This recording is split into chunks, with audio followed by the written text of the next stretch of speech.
রোজা থাকা অবস্থায় এই 4টি কাজ বেশি করে করবেন। ইনশাআল্লাহ আপনার সব দোয়া কবুল হবে। আল্লাহ আপনার উপর রাজি হবেন। আপনার প্রতিটি ইচ্ছা আল্লাহ পূরণ করে দিবেন। সারা বছর আপনার ঘর বরকতময় থাকবে। আপনার রোজা আদায় হবে।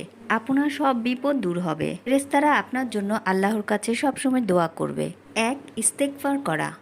100 বার আস্তাগফিরুল্লাহ আস্তাগফিরুল্লাহ আস্তাগফিরুল্লাহ পড়বেন। 2. কালিমা পড়বেন। রোজা থাকা অবস্থায় 100 বার লা ইলাহা ইল্লাল্লাহ পাঠ করবেন। 99 বার লা ইলাহা ইল্লাল্লাহ বলে 100 বারে মোহাম্মদুর রাসূলুল্লাহ সাল্লাল্লাহু আলাইহি ওয়াসাল্লাম বলবেন। 3. আল্লাহর কাছে জান্নাতের জন্য দোয়া করবেন এবং সকল মুসলমানবাসীদের জন্য জান্নাতের জন্য দোয়া করবেন। 4. আল্লাহর কাছে নিজের জন্য এবং সবার জন্য দোয়া করবেন।